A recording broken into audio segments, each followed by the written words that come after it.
Welcome to episode 37 of Talking Shirts. I'm Mike from Hull Car Shirts, and today I'm going to take a look at the 2014 home shirt. So the 2014 home shirt was our first shirt that was manufactured by Fita. It would be the first year in a 3-year partnership, and their first offering got the thumbs up from me. I would usually expect to see a much more traditional shirt during the first year of an agreement with a manufacturer. However, I wouldn't necessarily say that this was either traditional or safe. I feel like it's got a design that's out there a little bit, in the sense of it might not be overly quirky, but it's not with the norm that we would expect to see from a Rovers shirt. So we've got the natural all red approach from the front, and we do have some white side panelling details along the sides, on the arms, a bit around the neck, and there is a little bit on the bottom at the back as well. But for me, the majority of it is obviously a red shirt. Now, we've expected with Rover shirts to have a band across the front. This one doesn't have that. I think it would have looked very good actually with a white band going across the front, but I'm more than happy with it being the solid red. Within the design itself, there is actually some sublimated dogtooth print. Now that features all the way across the shirt. Everywhere there's some red going on, we have that print. So it's all the way on the front, part way down the sleeve on both sides, and then all the way across the back. I'm not exactly sure why that design was chosen, but I do think it just breaks up that all red a little bit. So as I've said, it was the first offering by Fita, and then we've got the Hull Angling in centre, sponsorship going on up here. All of this on the front is sublimated with the club crest, the design sponsorship, and we've got clear sky going across the front there. We have also got the heat applied gel patches across the front, which just provides that little bit of grip for when a player has the ball flung at their chest. It does just help them bring that ball in a little bit easier. And this is something now that we see across all modern rugby shirts. It's very rare that you'll find a shirt without one. And we also had the authentic apparel stitching down here, which also featured on the replica shirts. Okay, so we'll swing it round to the side. And in 2014, the Super League was sponsored by First Utility. So that saw their branding appear on the sleeve. Now this one here, as you can see, is starting to peel a little bit. I think this shirt must have been well worn during the 2014 season. So that probably explains the extra damage that has gone on with this patch. It's not unsurprising now to see a shirt have more than one sleeve sponsor applied if it does start to come loose or anything, but this one is the original and there is just one kicking about underneath there. So swinging it round to the back, and this shirt was worn by Travis Burns. So as I've said, it was likely to be worn in quite a few games throughout 2014.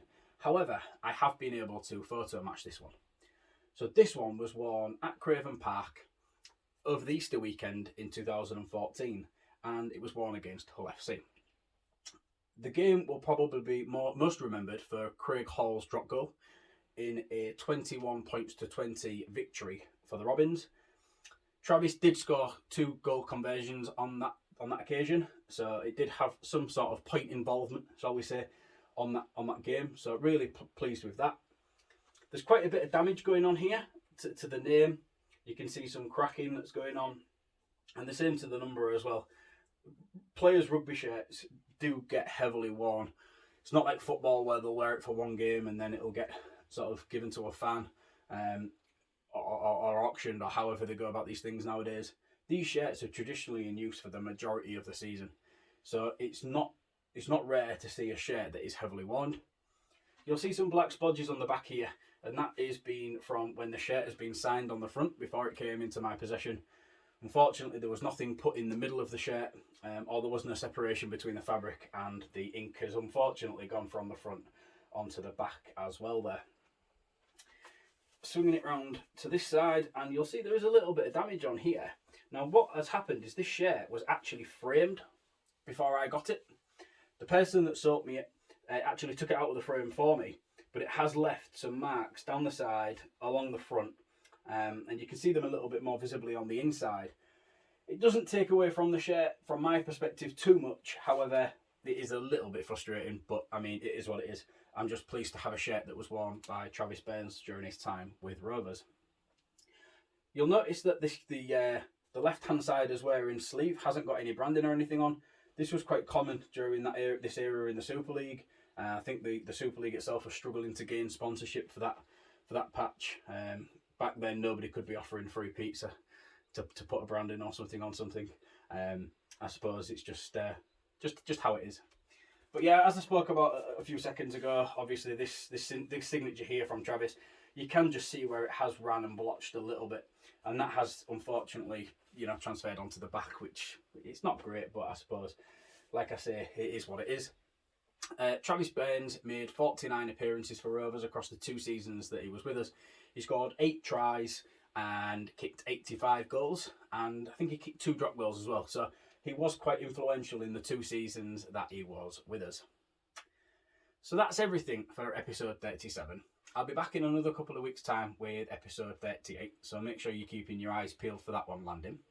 If everybody watching would be as kind to subscribe and click like on my YouTube channel, it just helps me boost up my numbers a little bit, and hopefully it'll help me spread the profile of Hull KR Shirts across YouTube and across all social media platforms. Thank you very much for watching this episode. See you again soon. Bye for now.